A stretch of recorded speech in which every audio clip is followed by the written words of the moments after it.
I'm an Education Officer for the Primary Health Network. Thank you for joining us.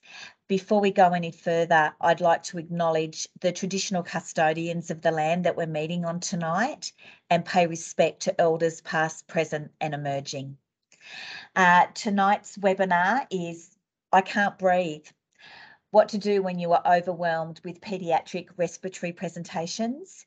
Our presenters tonight are Dr. Miriam Grotowski, who is a GP in Tamworth, Dr. Ellen, I'm sorry, Ellen, I don't know how to pronounce your surname. And I'm sure you all know her. She's the emergency staff specialist at Tamworth Rural Referral Hospital. We also have Dr. Mel Pearson here. She's a paediatrician at Tamworth Rural Referral Hospital. She is in ED, but she is going to try and be here for any questions that you might have for her. And we also have Dr. Emma Moffat with us tonight, who's a GP from Manila, who will give us a bit of a rural perspective. That's probably all you need to hear from me. If you can all have your microphones on mute. If you would like to ask a question, in the reactions box, if you click on that, you will see there's an icon with a hand. Just put your hand up. When we get to the Q&A part of our talk, I will say your name and you can ask questions. Please feel very happy to have your camera on so that we can see you. We want to make this as interactive as we can. We do have a live poll too tonight. Miriam will, she has got a QR code up on her slide that you can just use your phone to take a photo of. And I will also put a link in the chat box that you can just click on to do the poll. And at the end, we will have an evaluation and I'll do the same thing. I'll just put the link up in the question box. Don't forget, you can type in your questions if you would prefer to do that than ask them. You just click on the chat box and type them in. All right, thank you very much. Thanks for the introduction and thank you to the co-presenters tonight. I'm just going to start us off. So I too would like to do an acknowledgement to the traditional owners on the land, and I'm on the land of the Kamilaroi people. I wish to pay my respects to elders past, present and emerging, and to any Aboriginal people who are on the Zoom with us tonight. What we're hoping to achieve tonight, and we should be well under the hour and a half that's been allocated, so you might get an early mark, which is a great start to any session, is to increase our knowledge and confidence in managing these respiratory presentations that are coming to us in primary care, and also have a look at the local guidelines, get the most up-to-date information about them from our experts that are online with us, and know how to escalate care if needs be, which I think is really relevant for people out where. Just ask that anyone who's on just mutes their microphone if you're not currently talking. That'd be great. Thank you. So it'll be three parts. We're going to look at a bit of information, then do some cases. It's a bit interactive, as we said, and we've got polls. When you see this QR symbol, that'll be the cue to do the poll. So why are we bothering? Well, we all know, because we're all in practice, that we're experiencing an unprecedented, I love that word, amount of respiratory presentations, particularly in our young children at the moment. And wouldn't it be good to say that we're experiencing the peak at the moment, and this is all that we'll have, because it's an unseasonal and unexpected coalition of COVID, the flu, respiratory syncytial virus and other viruses all at once. And I'd love to say that that's going to be the end of it. When RSV passes and the flu passes, we'll be going over it. But if you have a look at the graph on your screen, which is some modelling that is, I need to note, has been made by the Commonwealth without consideration of the fourth dose or booster dose of cases of COVID, just cast your little eyes over October. So if we think we've got issues now, can you see my pointer, just out of interest? Can you see the pointer? No, okay. Can you see the pointer now? No, don't worry. Have a look at July. You can see that that's where we are now. So there's active cases of maybe about 15,000, but have a look at what happens in October. the cases go up. So we're settling in for more of the same. This is, I'm sure many of the GPs are aware of this. We look at this regularly, which is a risk monitoring dashboard telling us what number of cases there are at the moment. And we're seeing roughly in Hunter, New England area, in the whole of New South Wales, we're seeing around 50,000 cases. Per week. So that's huge. We're on amber alert. Things are not going to get better. One of the interesting things to note is that our national influenza vaccination rates are still not massive. So particularly in our younger children, we haven't got the level of vaccination that we would have hoped for. But of particular note, our Indigenous patients with vaccination are significantly lower than our non-Indigenous. In our region, perhaps we're not as bad as elsewhere, but can people not see the slides? Is that what's happening? Sorry, can someone speak up for me? We just had a couple of people that couldn't, so that's why I was checking. Can people see them now? No. How many, sorry, please put in the, yes, we've got a few who can and a few who can't. Sorry, so, who can't? If you could just let me know who can't see the slides, if you just unmute your microphone, that would be great, and let me know. It's Genevieve Freer. I can't. Barbara March, I can't see them either. Okay, so I did say to Temi Shields to leave and then come back in, and she did that, and it is working now. So that's the only thing I can suggest. If you can't see them, it may be that your internet's a little bit low and it's a busy time of night. And we are recording, so hopefully you'll be able to watch it afterwards if you can't get it to work. Jenny, we've got a bit of time. How about we just pause while if you go out and come back in again? Yeah. It's Genevieve. I clicked on slides and it's brought them up, the arrow. Oh, okay.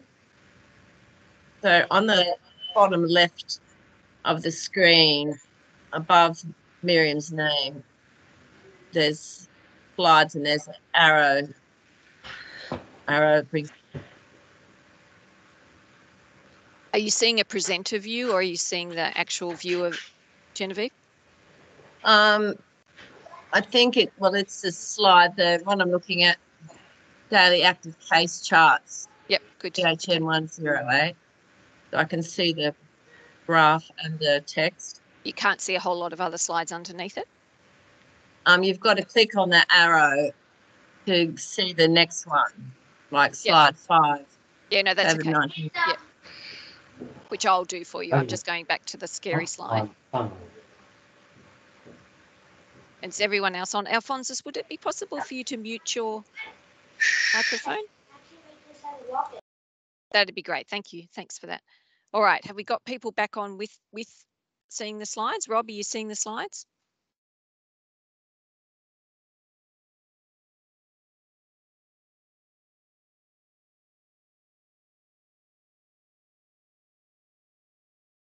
No sound. We might continue anyway. Others seeing the slides now that couldn't see them before? So Rob has replied yes, he can see them. So good. Okay, so I'll keep going. So this was the scary slide. This is the dashboard. This is the influenza vaccination one, which I've just spoken to, so you don't need to do it. How about we start with case 1? So you're doing a routine Tuesday morning in your general practice, and Kyle is your next patient. He's a 2-year-old boy and has been brought in by his mother, worried about his noisy breathing. So if you can just put your phone up to the poll, the question for you is, how worried are you as you go to do further assessment on Kyle? I'm assuming, Jenny, you're seeing the results of that?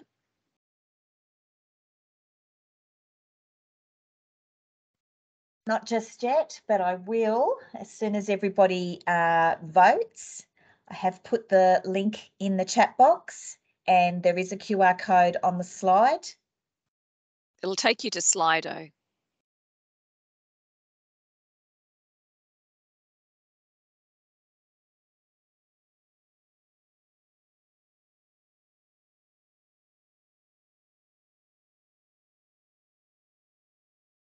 I am getting some votes that are slowly coming through. So what I can see so far is the majority of you are somewhat concerned. So we had options of somewhat, not at all, very, or extremely. So there's a few of you that are concerned. Well, how are we going to find out what to do next?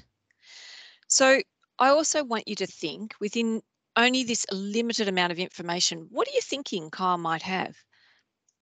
What do you want to do next? And I might just throw that to Emma at the moment. Emma, what are you thinking Kyle might have? So it's fairly broad, isn't it, Sure. at this stage? Yeah. Could be a range of things, Absolutely. including a foreign body or a viral wheeze, asthma.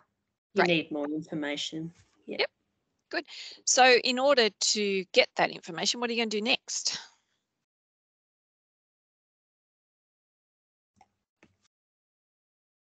Rob's just said DKA. So I guess you need to, I would probably start with the numbers, just, and Kyle looks pretty happy there if that's actually Kyle, and some history taking. Great. So Ellen or Mel, do you want to chime in here? What would you want to do next? So I agree with Emma. I think 3 possibilities, quite likely. If I can chime in, if Yeah, he go looks for it. like this, depends on the character of the noise, doesn't it? Mm. So, and how hard he's breathing. So it's an assessment, really. Yep. So how will we assess him? I think we need some more history, some examination and role, and we'll talk a little bit later about the last one. So if we're going to assess him and ask questions, what do you think it's important to find out? Rob, do you want to, can you speak to us in his history? What are you going to find out about Kyle? Can he speak, Jenny? He can if he unmutes his mic, which I will try and... No, I can't do it for him. What about Alphonsus? He's on. Alphonsus, can you unmute? History, how long is breathing, how is it happen, when the mother noticed, how long is going on, first thing to know. Yep. Any other questions that you might want to know? Any other stay about the breathing, about the, is there any other fever, any other respiratory associated symptoms with it? And currently, so the current exposure, the COVID exposure, of all these details I have to take. Yep. Ellen, did you want to add anything to how you go about this? Thanks, Alphonsus. Only really to say that I find lifting the shirt in children to be very helpful, because work of breathing is often masked by the clothing, particularly in this winter weather. And I've been quite surprised sometimes by the very well-looking child that when I actually see their chest wall, is not well at all. So I think that's probably one of the first things I'd be doing if I saw them at triage. Yep. And Emma, you hinted at the fact that you'd be doing some of these things simultaneously, wouldn't you? You'd be getting a bit more history while you're lifting up the shirt to have a look at Kyle because he's sitting there right in your room. Yeah, absolutely. Yep. And getting some figures on him. What figures did you want? So his vital signs, probably, and a weight. So SATs, respiratory rate, pulse, temperature as a baseline. Yep. All right. So what about past history and how relevant is that, Ellen? So it depends a little bit on what you think's going on. So if I just speak to, for example, reactive airways, if there's either a personal or a family history of very significant or difficult to control disease, which might be a marker for the disease, or the ability to control the disease for various reasons, that can be something that might raise my suspicions that this person is either at risk for severe illness or difficulty controlling illness, which sometimes changes what you need to do. So there's in terms of the past history, otherwise, I'm sorry, I've completely lost track, Miriam. Remind me. So That's all right. So we're just saying, Kyle, 4-year-old's brought in with wheeze, and you're starting to talk about, what's happened. So is there a past history? Is there a family history? What about how relevant is it now? What happened to him as a baby, for example? Yeah, for sure. So at this age, unless he had very significant prematurity or ongoing chronic lung disease, I often don't delve as much into the birth and neonatal history because it becomes much less relevant, I find, when they're this age. Although it's always interesting to know if they've been getting recurrent chest infections, even minor ones, so more than you'd expect from just the daycare illnesses, or they're needing antibiotics to clear illness. That always makes you wonder whether there might be some underlying sort of immunosuppressive condition or undiagnosed chronic or congenital lung conditions. So just that all parents, I think, feel that their child is always unwell, but it's just trying to get that feel for the severity of those illnesses and the frequency, and is it actually just one long back-to-back illness? Yep, absolutely. All right, so say we examine Kyle, and Kyle is afebrile.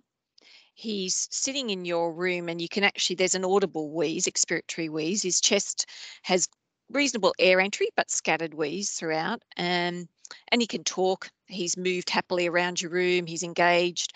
Has a history of previously, earlier in the year, he had a bit of a viral illness and seemed to have this cough that went on for ages afterwards, and Mum noticed the wheezing, particularly in the early hours of the morning, and it sometimes affected his sleep or the whole household's sleep, as the case may be. But otherwise, this kid's pretty normal. He's pretty energetic and pretty normal. What does that make you feel like you'd like to do for him, Mel? If anything? If you want to, if you're happy to, Mel. Yeah. So in front of me, and depending on the story, depending on his own personal history of atopy, with that story, that makes me think about bronchospasm. Particularly cough, cough, cough, cough, cough, prolonged cough. It makes me think about reactivity. And so I would do it I have the benefit of having all the gear in front of me, and often they'll present or I'll see them because they've jumped through some hoop that means they're more unwell. But if I see them in the ED, I do have the benefit of having some Ventolin to try right in front of me to see if we've got reversible bronchospasm. And in that case, it's pretty straightforward. If you can tidy up a wheeze with 6 puffs at his age of Ventolin through a spacer, then, that's pretty helpful. There's not really any other tests or anything else. No. Or, you could say, give us a go at home and see how you go. But that's another option if I was out of the outpatient clinic, for example, and we just picked up something as a discussion. Yeah, that's what I would do. Yep. I wouldn't send them home, though, without having a plan for how to use that Ventolin in the future. So if it did. Yeah, you're speaking exactly what we're about to go on with. Emma, in your practice, so in Manila, what would you do with this kid if they were in the hospital there? Say they presented as an outpatient. So I guess we can do prolonged observation if we need to. We don't admit kids in Manila, but we are able to observe them in the emergency department. So we could keep an eye on them and check that Ventolin's been effective, and then send them home with a plan, rather than them having to go to Tamworth and be reviewed by the PEDS team if they were well enough. Yep. Absolutely. And even in general practice, we can do that. So we're talking about 2 hospital situations then, but in primary care in Tamworth, we do this very thing. We might observe that child, particularly if they've had a very good response to the Ventolin in that initial phase, and just watch what happens to them if mum's happy to stay, particularly on a weekend, so that we're trying to prevent child ending up in ED that doesn't then need to end up in ED, but also the child that's not responding to the Ventolin. If they're deteriorating very quickly, then we need to be making sure we've got an eye on them rather than sending them on their way. I really liked the fact, so what I've put up here are the guidelines around viral wheeze in 1 to 5-year-olds from the health pathways. So it says exactly what Mel said, and we have access to that in general practice. So if you can't remember exactly what to do, there's the guidelines on pathways for us around what to do. And we're seeing a fair bit of this, I would suggest, at the moment. Is that a fair call, Mel and Ellen and Emma and everyone else on board? Just say that the viruses that from the literature and pre-COVID days, I'm not exactly sure how things have changed, but it's often been enterovirus that's been the virus that causes that real stir of asthma or reactive airways. And we've seen less of that presentation, I think. I mean, we're not swabbing everybody. And so I feel like we probably are seeing quite a few, but because RSV doesn't seem to do this as much, and COVID doesn't seem to do this as much, and flu doesn't either, I feel like we're like sinking underneath all the other respiratory viruses, and maybe enterovirus isn't around as much. I'm still doing a fair bit, but there have been other winters where it's been far more apparent. That's interesting. Maybe you're not seeing them at your end, and we might be seeing them in primary care. Maybe in primary care, you're managing them so well. What's your experience, Emma? I'm not so much seeing wheeze as seeing febrile kids who are snotty and unwell, and often they don't need anything too much done for them apart from reassurance. But yeah, that's been my experience this winter. We certainly have seen a few in the practice, whether with the wheeze. I think I take your point to both Ellen and Mel that if you do find that the child has a wheeze and it responds to Ventolin, a management plan is going to be so important. Otherwise, that kid's going to be straight back here again in the not too distant future. So it is really important. And there again, you can just use the actual asthma management plans, but call them viral wheeze management plan and work them in the same way. So I guess taking home, whilst Kyle seems like a very basic case, I think one of the things that it does is remind us that the history of the presentation really does matter, and it's worth taking some time to get the history. Like Alphonse has told us, how long has it been there for? What other symptoms have you got with it? Having a spiel about what is viral wheeze, why are we, not as worried when we hear the wheeze as perhaps parents who've never heard a wheeze before might be worried. Thinking about that role of bronchodilators in children, how to follow that child up, and don't forget to look at pathways. Did you want to add anything to that, Mel or Emma? Yep, I've got Mel's hand up. I have had a few kids through recently whose parents are under the impression that Ventolin can be trialed at any age. And I don't know what's out there. I don't know if there's a social media something, but it's like I've had a bit of it lately. And I just was wondering if there's an understanding in the community about when those receptors appear and when Ventolin's useful for bronchodilation. Sure. So in the guidelines, it quite clearly says that under 2 years, we're unlikely to see much of a response. There is occasional child who's over 12 months, under 2 years, that might have some response, but that's why we chose Kyle to be 4 years old. So there's more of a chance that he'll have a response if it is in fact the wheeze. But I'm not sure. Has anyone else got any other points they want to say? It's quite clear in the guidelines that there's no benefit under 12 months and certainly under 2 years in most children. Ellen, did you want to chime in? Nothing specific to add to what you've already said. I'd just be interested to ask, though, and particularly Mel and Miriam, what your experience is because there sometimes seems to be some uncertainty about the role of steroids as well. So particularly families where they have older children who've got a definite, more of an asthma rather than just a viral wheeze picture as an older child, and they've got that ready pred at home that they start if they've got a severe episode. They sometimes come in and they've already begun it for that younger child, whereas my impression was that particularly that first episode where it looks like just that reactive to the viral episode, we shouldn't be considering steroids. What about what's happening in GP land and from the official paediatric point of view on that? I'll let the expert answer that first, Mel, so we get a good answer in their heads. Well, I was just going to say, I asked the Ventolin question just because of like part of my training. I did my respiratory term in John Hunter. This came up a lot. Ventolin is there's no receptors under the age of 8 months. There's a few by 12, but a few like scatter, you may get some response if you've got a highly reactive family. So, severe asthma in the sibling, covered in eczema. From 12 months, you can give it a go. You can. But we generally, it's that point where you're already in the ED, you'd be sending them to ED anyway. So practically, if a family member said, I went to ED and they gave me Ventolin and it worked, yeah, maybe we did before too. So we do use it in that population, but it's a matter of, so like, for example, those bronchiolitis kids who then we trial on Ventolin, they're 15 months old and someone says, well, we're not supposed to do that, you know. So Ventolin from 12 months, but really generally in the hospital setting. Pred under 3 only in those cases where you've got a really good story for reactive airways and a good family history. Otherwise, there's no evidence for it at all. There's certainly none for bronchiolitis, wheeze, crackles.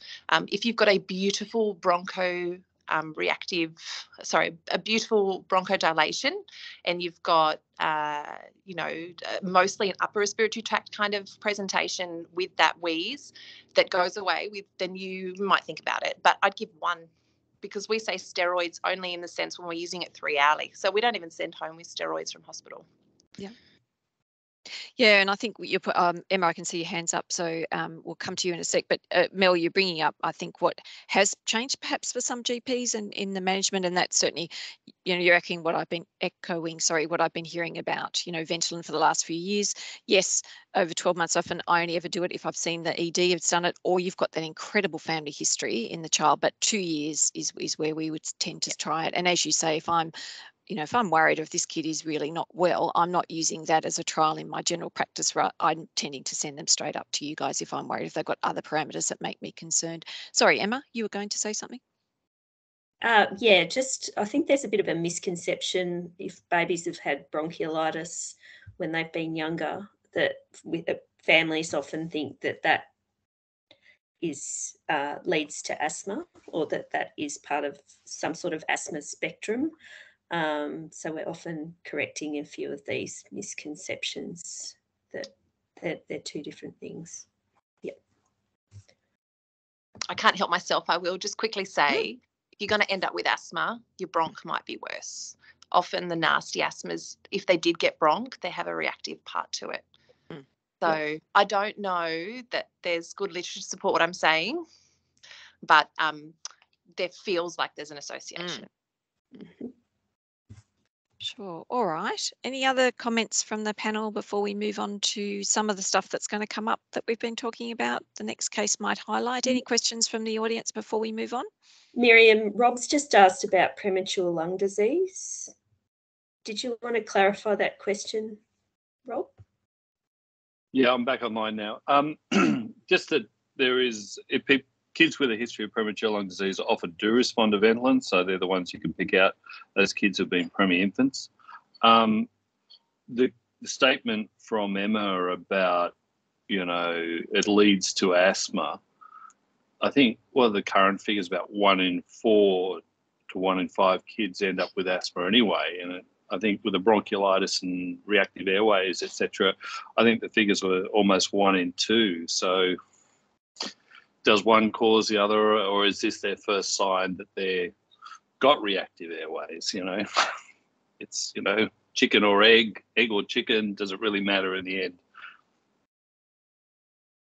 I think I'm seeing Mel's head nod when you say, is it really declarative, I guess, of their reactivity of their airways, the way that they get their bronchiolitis? I think rather than being too caught up in chicken and egg conversations, what we perhaps are hearing, though, is that in the child that is presenting with wheeze, in that certainly the under the 5-year-olds, we're not likely to be giving a diagnosis of asthma in primary care by ourselves unless we're seeing a real pattern. We're more likely to be calling it viral wheeze until it presents itself in other ways, unless there's that strong family history of atopy, without getting specialist advice. Is that a fair comment, Mel? Yeah, so because these kids, but they do respond, some of these kids do respond to Ventolin. It's certainly worth a go. And we go back to that guideline that tells us how to manage it, to give a plan to the family and to help them understand that the next time this child gets a viral illness, there may be another episode of this wheezing with that as well. All right, how about we move on to case 2 that just starts to delve a little bit more into some of the comments that were being made, and perhaps we'll explore that notion again. So this time you're in Warialda, and Rani is 25 days old and brought to your surgery She's day 3 of a coryzal illness. I don't know if I spelt that correctly. Sorry if I didn't, guys. With no fevers. Now, she is standard vaginal delivery at term. It was uncomplicated pregnancy, and her perinatal period has been normal up till now. She's a breastfed one, and her mum is worried. She's got less wet nappies and she's quite unsettled. So once again, let's do this poll and see how worried you are.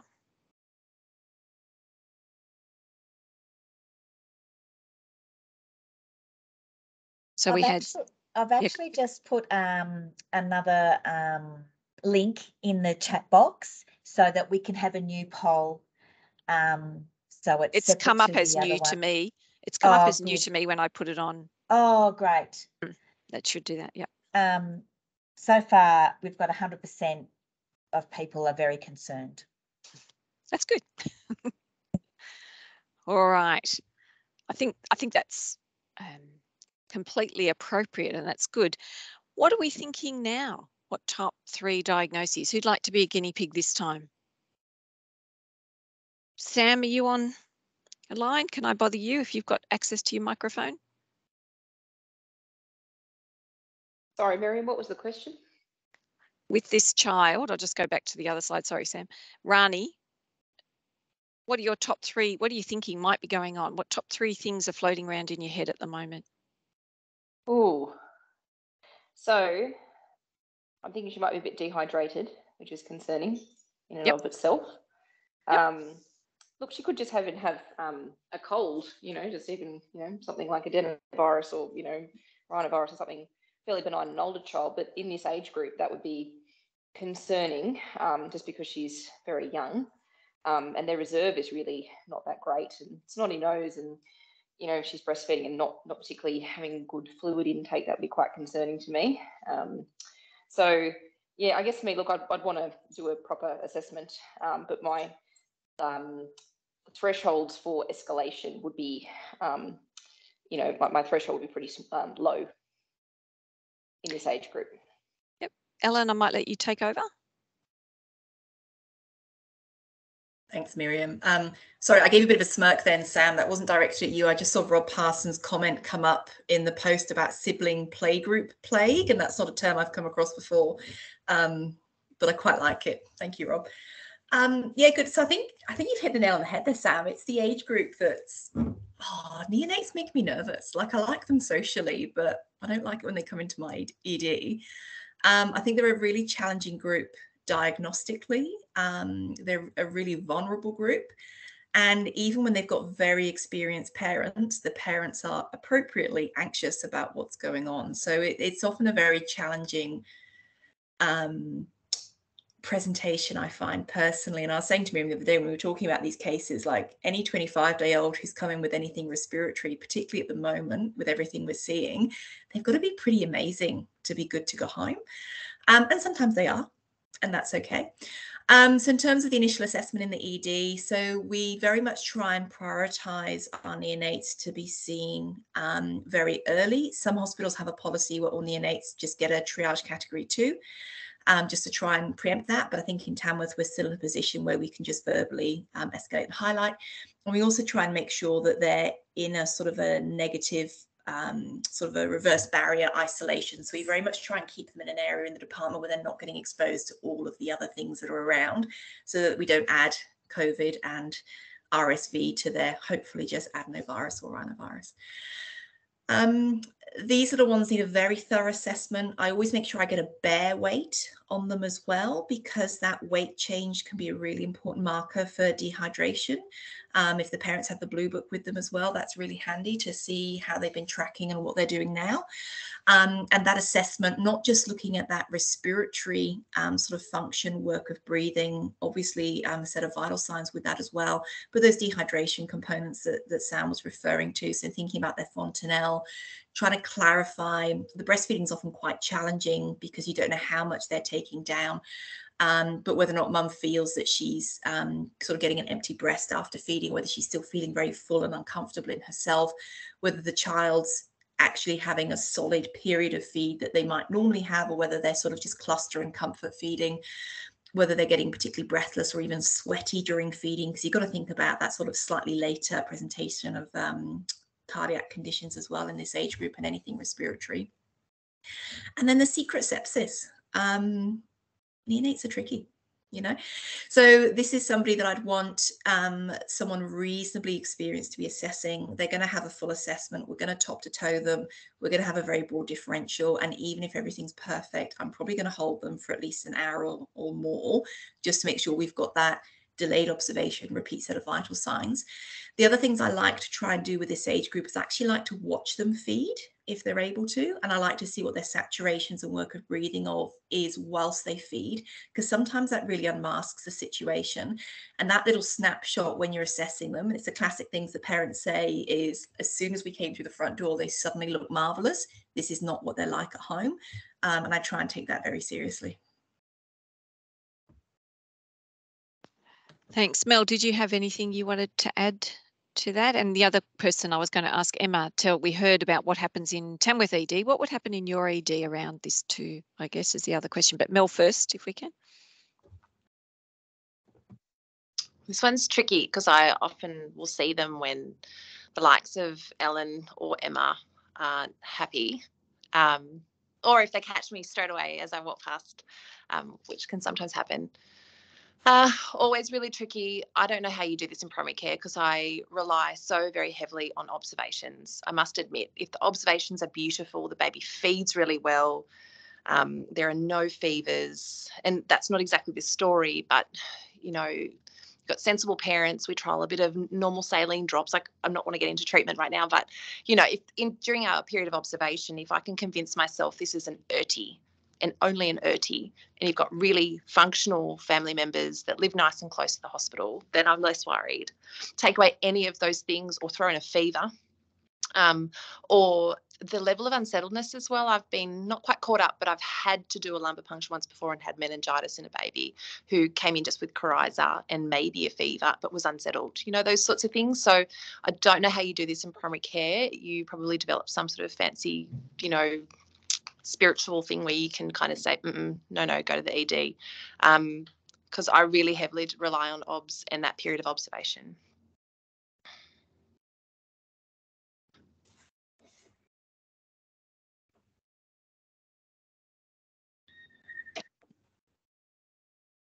Go, Emma.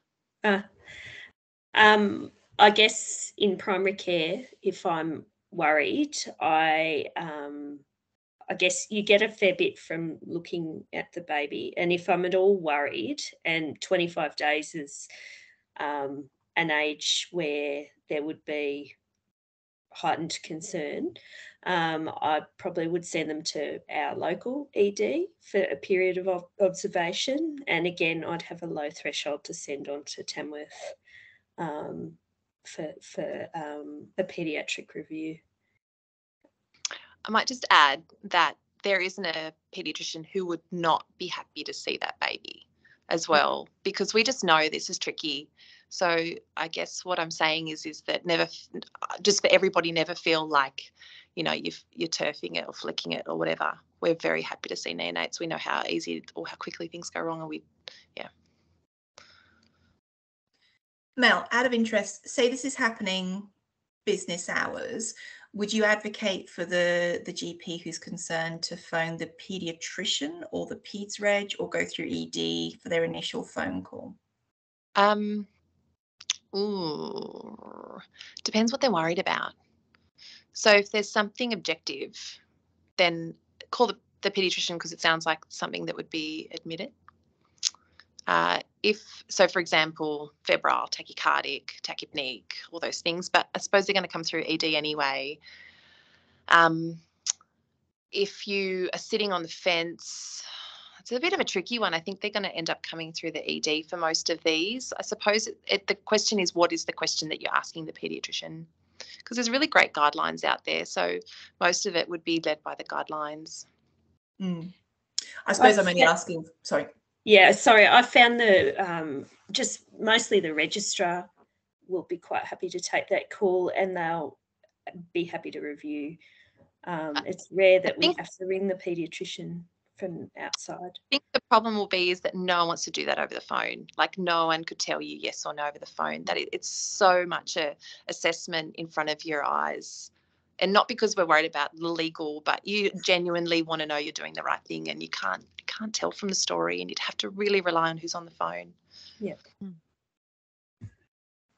Thanks, guys. I'm curious because I've never been the referrer, so I'm always interested to know how it works from your end. So you all mentioned something. You were going, Ellen, we can either look at the guidelines for what mild, moderate, severe for bronchiolitis, or we can look at the video. Which do you think is next, Ellen? Why don't we look at the video? Okay, so what we did, because we all talk about, just hoping this is going to work, guys. Okay, we all talk about how to assess the child. I'm just going to advance this. Can you hear that? Okay, we're racing. Is this right, Ellen?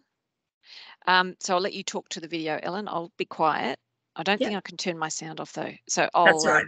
So this is a video taken from YouTube, and it's something presented. If you just pause for a moment. So there is a lovely lady talking in the background, saying very clever things. But anyway, so the main point of this video and sharing it is it shows some really good examples of moderate and severe respiratory distress, and different components to it. And we're just going to play short little bits from each one so that you can have a look, and we'll talk to that as well. And there's also a really good section of a child with grunting, which is a very significant respiratory sign. And it's something that people may not have actually seen in practice or seen a very long time ago. So I think it's just useful to see examples of that. So if you go to 4minute 10, Miriam, if you're able. With respiratory issues, and there you go. They are starting to, their mental status is starting to kind of wane. You're in trouble. That's probably right. So try to keep that in mind when you're dealing with these kiddos. And when you have these kiddos who are breathing really hard and fast, and then they start to breathe slow and they get more lethargic, that's when we're also heading into that danger zone. Okay.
So that's really, I think, the main parts of the video that we wanted to share. And I just think they're really good examples of horrifying things that none of us want to see ever. Thank you very much, particularly the grunting child.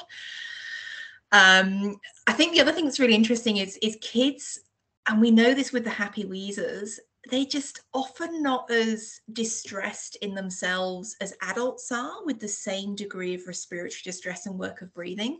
And I think that's where the act of undressing and observing and watching over a period is really helpful, because the adult who's breathless is often anxious and they spend a lot of time telling you how breathless they are and how awful they feel. Whereas children, like they do whenever they're sick, they try and be happy. You know, they got snot running down their face, they got a rest rate of 60, but they're looking around and they're trying to smile and coo at you. So that sort of end of bed read of, oh, that kid looks happy and well, actually doesn't always apply. And I've been caught out a few times by that. And I know some of my junior colleagues, when we go to review patients, have, and I just, you know, lift up the shirt and they go, oh, yeah, no, didn't think to do that. Didn't want to undress them and make them cold. And so what Miriam's brought up here is just, and again, this is from the guidelines, so just thinking about those risk factors for more serious illness. And I don't think anything on this list is really a surprise.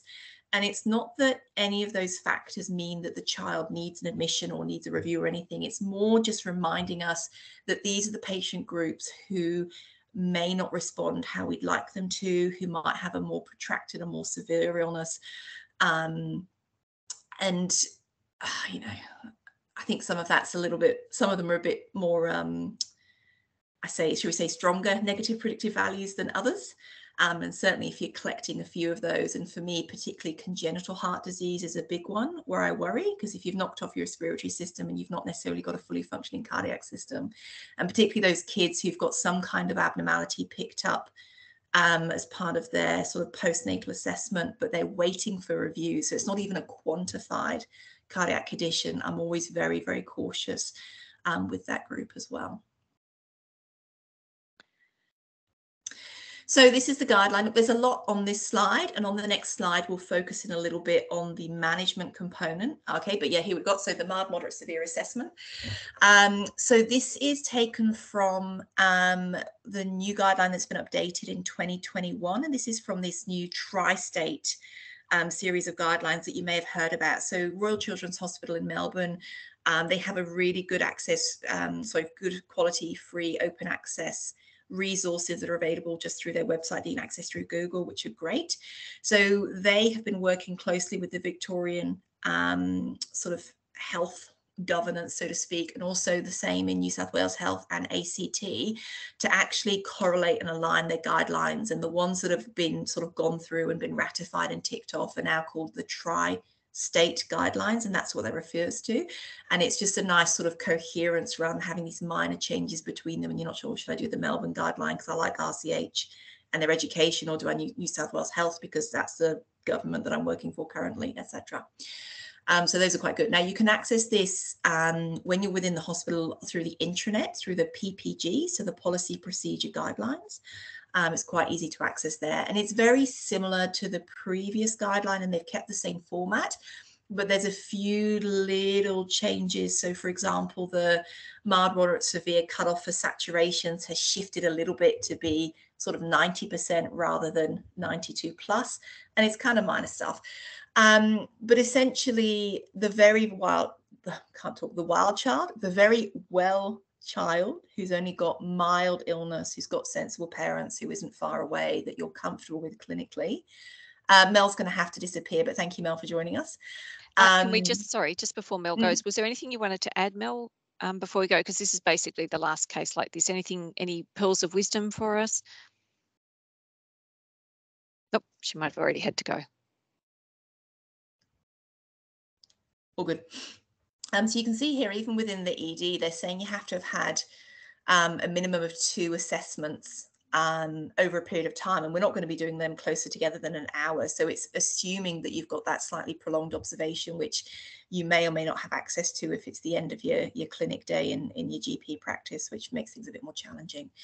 So the child that's generally managing 75% or more of their feeds, would probably be in the mild category, and then it's sort of advice around those small frequent feeds. And the way often I explain it to parents, especially if it's a first time parent or they've not had a child with a respiratory illness before, is you've just got to feed them like they're 3 months younger than they really are, and they're like, oh yeah, smaller amounts more often, and it just clues them into the memory of that's what I was doing, because they're often sleep deprived and the whole family's sick at the same time. Things like the saline drops that Mel referenced earlier. So we moved away from, and I remember this wasn't that long ago, 4 or 5 years ago, any kid with bronch, they'd get a deep nasal aspirate to clear their airways, and they talk about nebulized saline and all these sorts of things that we just don't do anymore. But there is some role for potentially just a saline drop on each nair before the feed, because it can just sometimes sort of mucolytic, break up a little bit of the snot in that anterior part of the nose, and sometimes makes them a little bit less congested and able to feed over a short period of time. But again, I think that's like steam and croup. Are we doing that because it actually helps, or are we doing that because it makes the parents feel good because they're actively doing something? Don't know, whatever works. And these guys do need generally an early review, even if it's just from point of view of managing parental concerns. Knowing when they started their illness, and we're obviously speaking to bronchiolitis here, is very helpful. So most children will reach their peak of illness between day 3 and 5, and I time that from the cough. So it's not uncommon that they'll have several days of coryza before they start with that wheezy, rattly cough. So that day 3 to 5 is timed from the cough. So if you're seeing them on day 2 and they're mild, you should arrange for some ability to follow them up. And we'll talk about some extra options we've got shortly within that sort of 24 to 48 hour period. And in the ED, if it's a high risk child and they're mild to moderate and I'm seeing them on day 2, I'm referring them to peds because I'm anticipating that they're going to get worse, potentially quite significantly. The moderate level, so this is, 50% or less of feeds over a 12-hour period, which is really quite prolonged, or sort of mild to moderate work of breathing, or saturations that are in that sort of 90% plus range. This is a group that might do okay, but they often need a much more prolonged period of observation, and often the best way to achieve that isn't in the ED, it's a brief admission. And these guys sometimes just stay in overnight, or if Mel was here, she could speak to a bit more experience, but they seem to have a short admission just for that prolonged observation, just that review. It's an opportunity to give a bit more support to the parents and go through sort of feeding and other sort of opportunistic things, just to make sure that everyone's satisfied that they're not deteriorating before they go home. And that's something that I find quite interesting, is that saturation cutoff, because any other respiratory presentation, SATs of 92%, you're coming into hospital for oxygen. But in bronchiolitis, we go, oh yeah, it's fine, she'll be right. And it's more that work of breathing. But again, realistically, I've never seen a bronchiolitis with significant hypoxia that doesn't also have significant work of breathing. So though the guideline sounds really permissive to hypoxia, it is still going to pick up those kids, because if they've got moderate work of breathing, they're going to get oxygen for the respiratory support, not just for the hypoxia as well. And again, it references just the next number for those kids that are really sick. Sorry, Miriam. That wasn't me. Sorry, it's Mel. I'm still here just for a little bit. I think the SATs is because the reason is because there's a lot of mucus plugging in bronch, and so we are a little more tolerant of it because we think it's transient. Because they'll cough and cry and they'll be 94 again. And so I think that's where it comes from, especially if they're not tachycardic at the same time. If you're tachy and desatting, that apparently the literature suggests that actually is a bit more important. Only because I will go just now. You asked me if I've got a little pearl of wisdom. It's not wisdom, but it's something that helped me, and I explain to parents when I see them with my bronch kids, and that is that most of them develop a syndrome of inappropriate ADH with their chest stuff, which means they don't make as much urine, which means they conserve their fluids, which means they make more secretions if you try and feed them a full feed. So in the hospital, we would never feed more than 2/3 of maintenance, knowing that we'll fill them up because they're not going to wee as much because of this. This is what happens with chest stuff with kids. So when a parent comes and says that they're only taking 75% or 66% or whatever number, I actually tell them that they're doing what they're supposed to. They're actually moderating their intake to reflect what they need, and they're not making as much urine because this is what's happening in their illness. So that also is why we use that 50% of normal fluid intake, because it kind of gives us an idea of how much they're really affected. Now, if they're not taking it because they're breathing hard, that's different. But if they're finding that they're only taking 75% of usual or whatever, then that's why. We let them dry out a bit more because they don't need it, because they're not weeing. Okay. I'm going to go. I'm so sorry I have to leave early. Thanks so much, Mel. Really helpful. Okay. See you later. Bye-bye. Sorry, so we were just looking there. I just wanted Ellen to, following on from that comment that you made when we were again talking about this, was around reducing handling, ways to, so for, say, you know, we've got a doctor like Emma or others, or so perhaps even further out, who are looking after this kid until rescue comes. What advice did you have for them? Yeah, I just want to say as well, Mel's Pearl is brilliant. I've never thought about it in that way. But it also explains all of those kids with the, they haven't made a nappy for 12 hours, but their obs are perfect and they're not at all dehydrated. And I've always just been like, maybe mum's not quite right on the nappies, but actually, no, the science backs it. That's really interesting. So these kids, so the bronchiolitis ones, in a way, from a management point of view, it's reasonably straightforward. It might be worrying and severe, but there's not a lot that we can do and that needs to be done. And these kids, much like those kids with moderate to severe croup, we really want to do that minimal handling approach, because any kind of distress, so particularly in that older child who's starting to get a bit of that awareness of people that aren't mum, I don't like you, we don't want to cause them any distress and increase their work of breathing.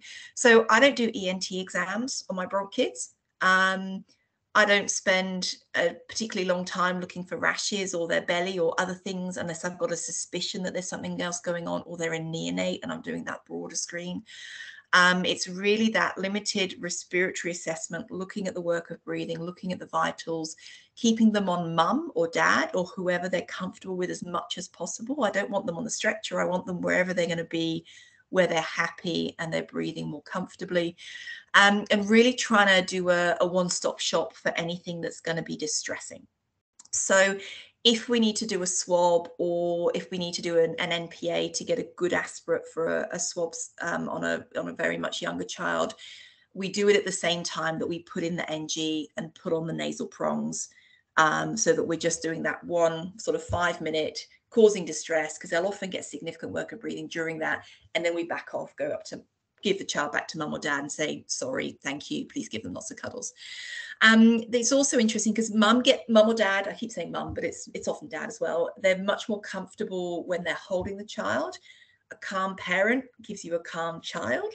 And they often hold them in that very much upright position, which is so much better than any position we can ever get them to on the stretcher from a respiratory point of view, which is really helpful, not just for draining of secretions, but just your lungs are happier when you're upright. It's just the way that works. The other thing we do routinely is, even if we're just giving them low flow oxygen, so say I'm only planning to give them a 0.5 litre or 1 litre a minute from wall oxygen, I use the high flow prongs. They're actually much nicer, they're much easier, they're much more comfortable. The adhesive onto the skin is already set up and perfect. And you can get a connector at the back that then connects to wall oxygen. So it means that at any point, if I need to convert them to high flow, any intervention is away from the child. I'm not actually handling them. I'm not having to remove tape and put it back on and disrupt the NG and things like that. It's just a back of house minimal handling approach. And I found that really helpful as well. That's a great tip, I think. Yeah. We were just talking, and we've heard a little bit of conversation around this, Ellen, but I just thought this again is in the guidelines, and they're talking about what to be careful about just generally in kids with respiratory. So I'll just let you just maybe go through this if you could. So I feel like we've talked a bit about the bronchodilators. I think they specify that 9 months of older, you could trial some Ventolin, but it's a trial, assess response and make a decision from there. And I think Mel's spoken to that quite extensively, which is helpful. Steroids do not have a role at all in bronchiolitis at any age. Adrenaline, again, does not have a role unless we're talking about peri-arrest, which is a different really pathophysiology. And again, that we've moved away from saline, leading you to the hypertonic saline. No evidence for it. Increased handling, very distressing, doesn't add anything. And in COVID times, we're obviously avoiding nebulization where possible as well. Antibiotics in general, if it looks like straightforward bronchiolitis, we don't. The caveat to that, I would say, is that the neonatal group with moderate to severe bronchiolitis, it's sometimes a little bit unclear in the early stages exactly what's going on. And they often will mount a bit of a febrile response with RSV. So those children are often getting an initial dose of antibiotics with respiratory cover. But I'm talking about a neonate who's coming in with apneas and a fever. So it's a very specific immunocompromised group. It's not all children with bronchiolitis. You've got to have that suspicion there might be something else going on. And antivirals.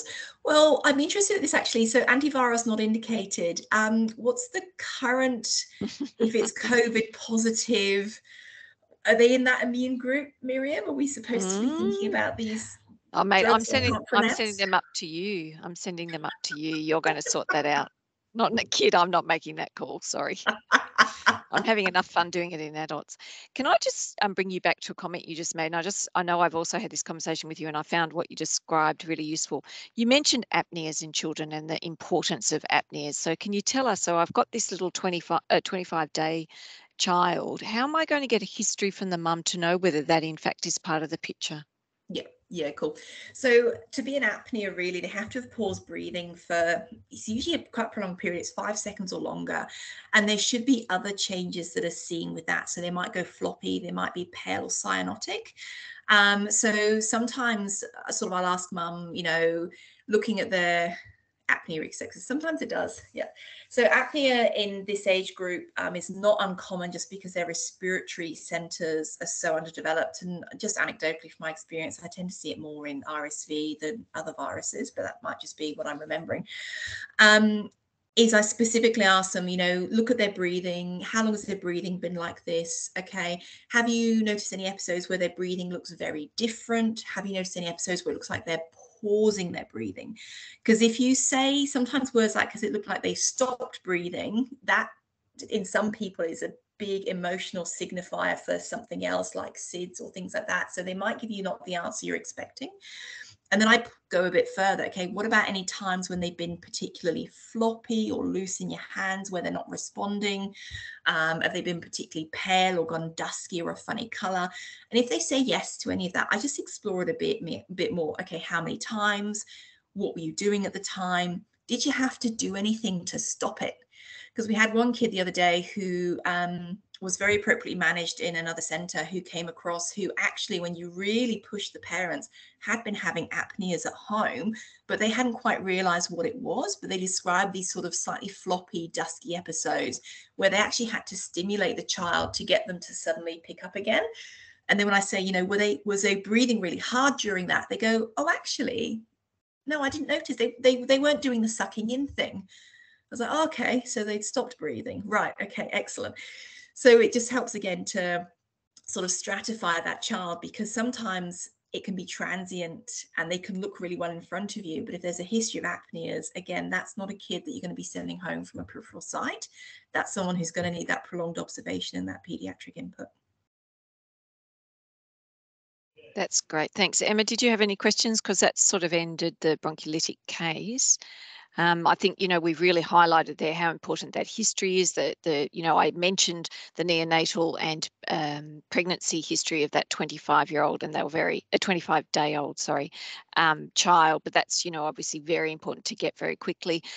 We have also mentioned, I've heard Mel say it, and I think this is a really important thing, particularly for a lot who are on tonight coming from distant sites. You know, the health literacy and the parental concern, their comfort with looking after their child should be taken into account, as should distance to care. So, you know, sending home someone who's 1.5 hours to care, you know, you want to be very confident that that kid is fine to be doing that. So I know you all know that, but it's just, I guess, a reminder, perhaps if it's someone who's new out in more rural sites, you know, a sick kid in the back of a car traveling for 1.5 hours is going to be as scary as all get out. So you know, we really want to be taking all those things into consideration. All right, any other points you want to make on those? We were just going to go over something that I guess Ellen, myself, and I think Emma might have had a conversation with, and certainly I know in our practice we've talked about, and that is Jean. And I just want to get your thoughts, both Ellen and Emma. Jean could be an adult male who's self-presenting to ED, maybe self-presenting to the practice to take up one of those rare urgent appointments. And he's had 3 days of fever, headaches and rhinorrhea. He's got RAT negatives ×2. He did a PCR yesterday that was also negative. And he just really thought that he should see the doctor because he's very, very worried. What would be your approach and what would be your thoughts? Emma, we might flick to you first. I guess some of these people, it's good to know what they're thinking when they're coming in for their appointment. Some of them, you go through all of this stuff and then they tell you they're there for a medical certificate for work. And that's the only concern they had. Yeah, so he might tell you, he tells you that, look, you know, all that stuff that's been out there about COVID, and, you know, he's just got really, really worried and he needs to know that he's not in dire straits with this cold. Ellen, you've had some come to ED with this as well.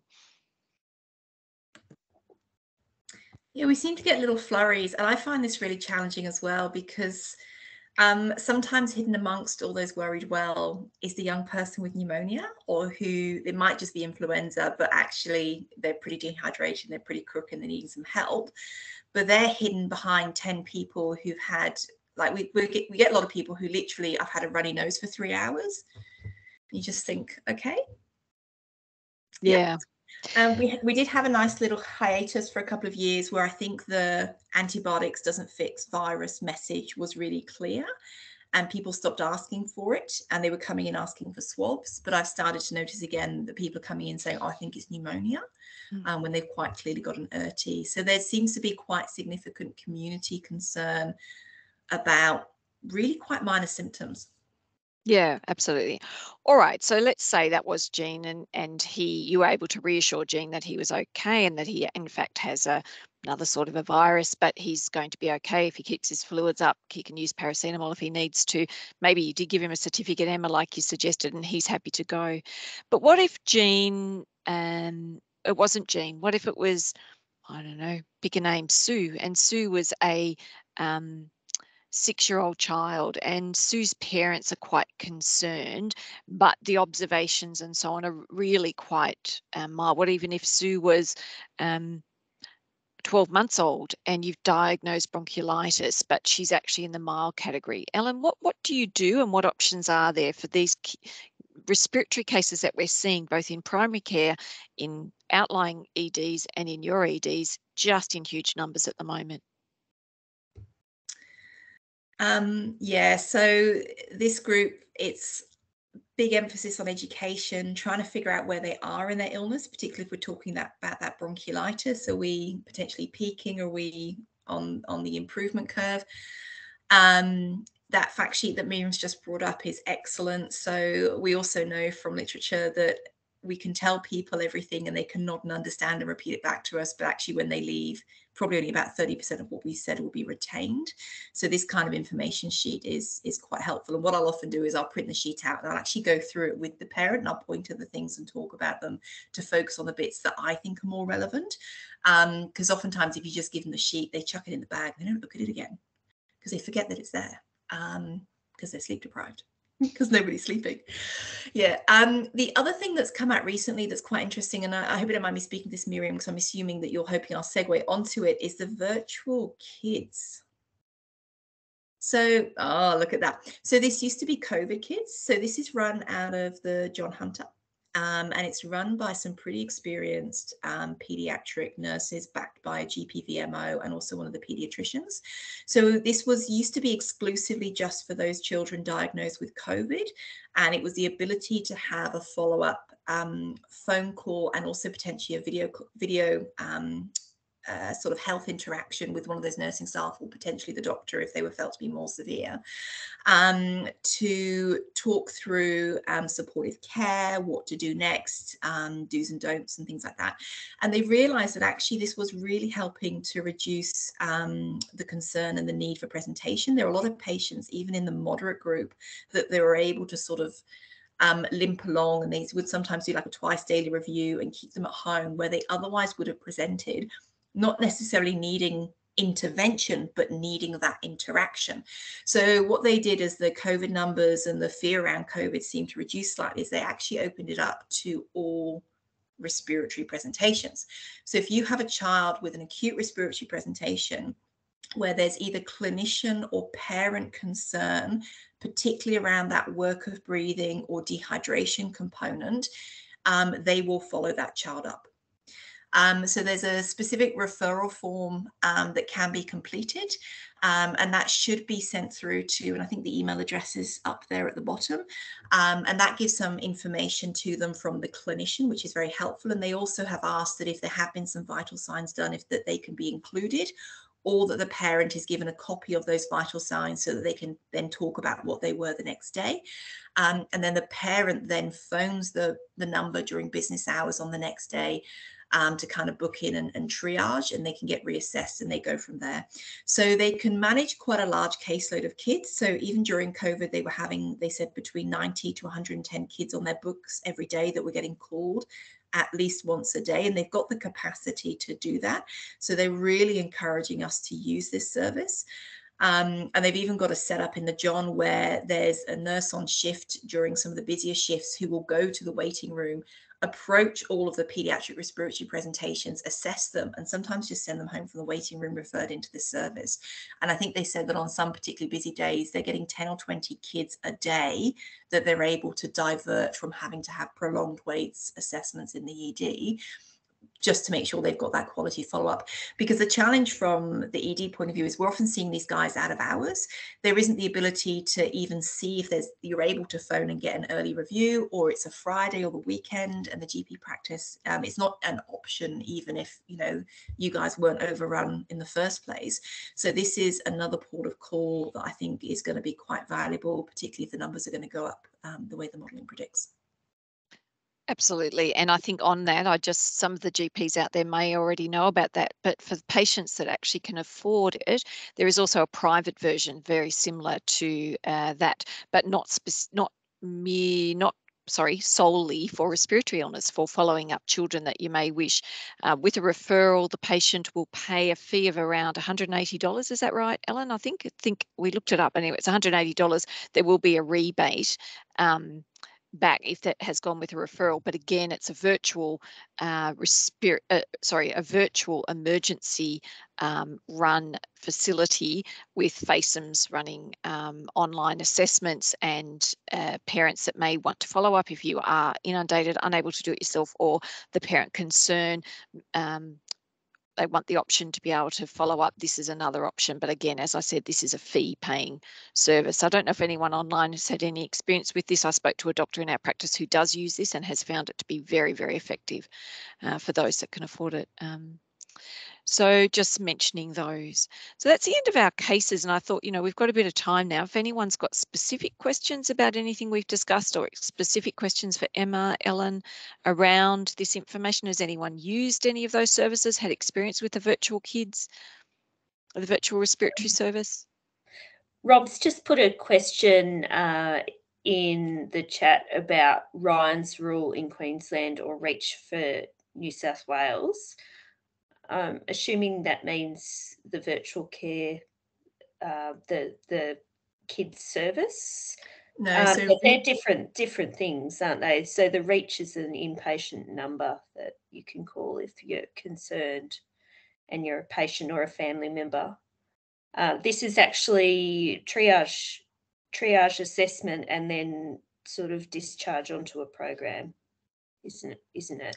The virtual kids is, but you can also refer them after assessment. So particularly from an ED model point of view, it's been really helpful for those kids that are moderate. They're probably going to pull through okay, but it would be nice if someone could, you know, review them the next day and it's Sunday. It's just brilliant. The reach is, look, I am a bit hesitant about that scheme just because it sometimes gets used as a weapon by disgruntled patients. But I think that the role of it has very excellent intentions, and it's also part of our paediatric observation chart, is that ability to put into the red zone or a clinical review. It's not just clinician, but it's also significant parental concern for the paediatrics, is that you can sometimes put out sort of a significant medical response required based on parental concern. So that's something that I think is getting increasingly recognised. Yeah, it was more to do with it's Rob here, sorry. It was more to do with the fact that when you have the worried well or the parent that is unhappy with the care, etc., there is pathways for them to go, and I don't think we should hide it. No. And they actually, I have been involved with one of the Reach things where I got contacted about the care given at our local hospital and was contacted if I could actually see the child as well. And in fact, it was more a method of just communicating the concerns more than any great error in management. It was more settling the parent rather than settling the child. Absolutely. And I think, I realised as I put that slide, it's not really the worried well, because the child isn't really that well if they're up there. It's the mild to moderate child, that where the emergency setting or the escalation isn't required, but they still do, as you quite rightly point out, Rob, require reassurance and care. And I think we're all pretty inundated. Sometimes those ones that are taking up our time that we think don't need to,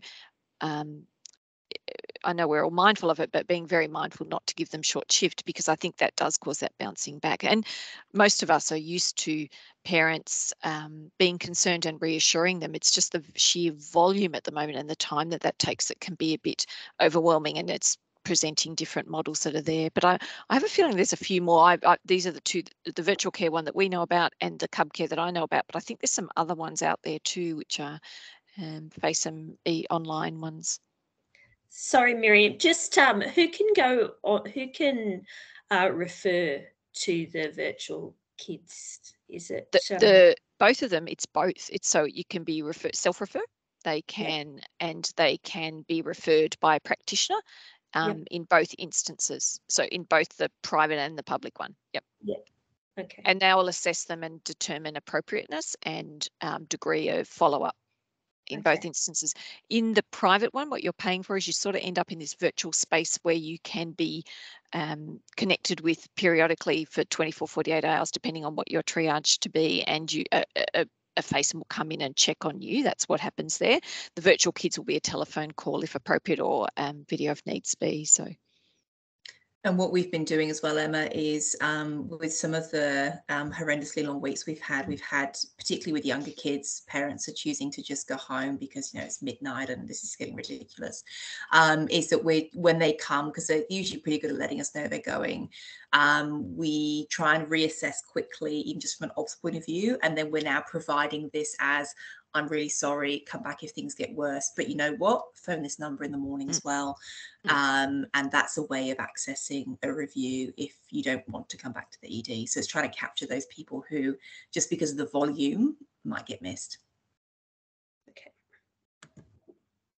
Any other questions?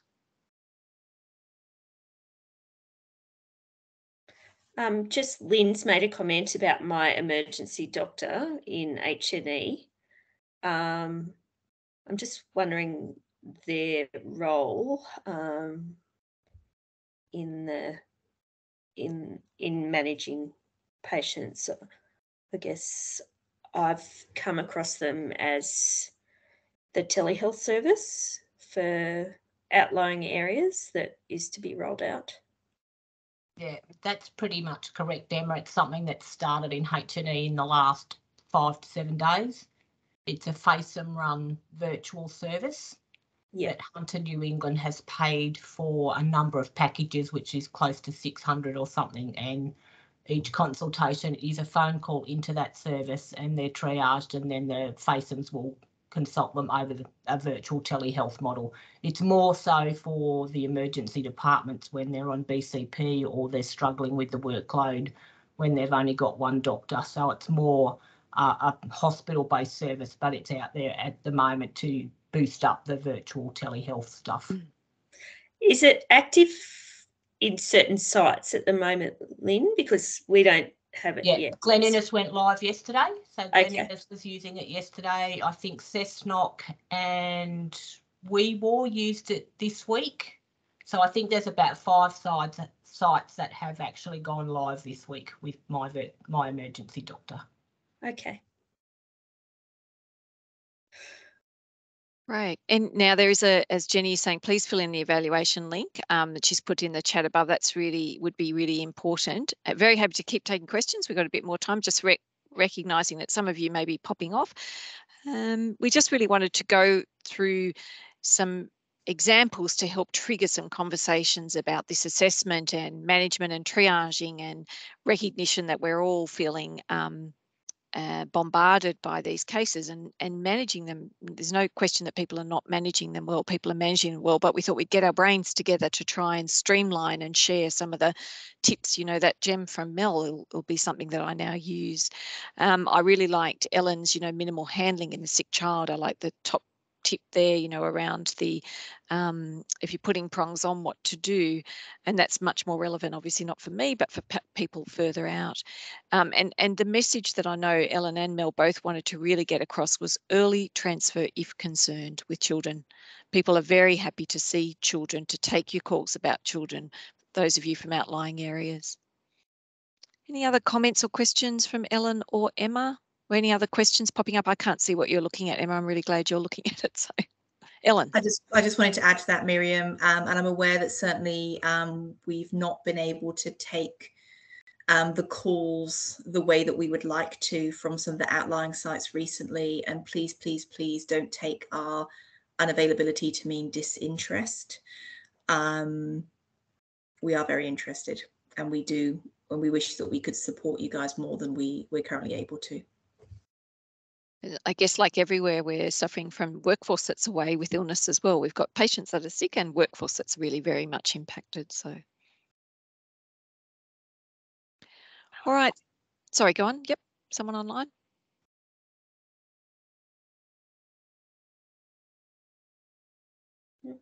Rob Parsons has just said, thank you for all the work that you put in. That's nice. Just the other thing too, just while you're reflecting, is there anything that stood out for you today, just thinking about it yourself, anything you need to know more about, and any changes to practice that will come from today might be a way just to help cement some of what you've seen today and thought about today.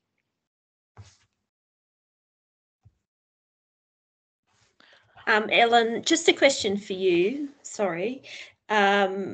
With the My Emergency Doctor being rolled out as a telehealth service and that's staffed by FACEMs, do you think that will take some of the pressure off, and whether GPs might be able to get some advice from them, or is it sort of limited to the outlying sites, do you think? I don't know much about the service, and I'm really interested to see how it plays out. No one that I'm aware of from our site is involved with it. And I'm always, we always think, oh, local knowledge is the best, but not necessarily. So I'm really interested to hear people's experience with it and to see how it pans out. Because sometimes, you just need another pair of ears, make a shared decision to just say, hey, this is what I'm thinking. What do you think? I've got the benefit that there's always other people around that I can bounce an idea off of. I don't work in solo practice. So I would think that it would probably fill that role well, I would hope. But yeah, I'm curious to find out more about it, actually.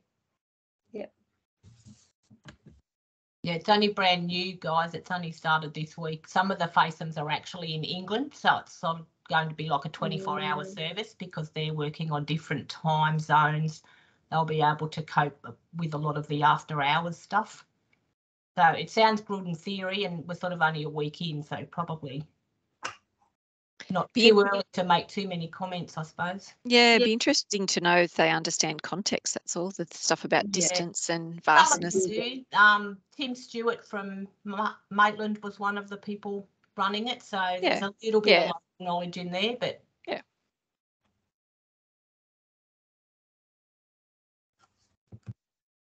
Alrighty, if we've not got any further questions, Jenny, did you want to? I just want to say thank you very much, Miriam, Ellen and Emma and Mel that has now gone. But thank you so much for giving up your time. It's been a fantastic talk. And thank you for everyone for putting in your questions and your comments. We decided to have it on Teams to try and make it fairly interactive, and I think it's worked quite well. And I really appreciate the time that the presenters have given. I know how busy you all are. So thank you very much. Don't forget to fill out the evaluation, because we really like to get your feedback so we know what sort of education that you would like us to bring. And we will put it up in the library. And I'll see you all next time. Thank you. Thanks, guys.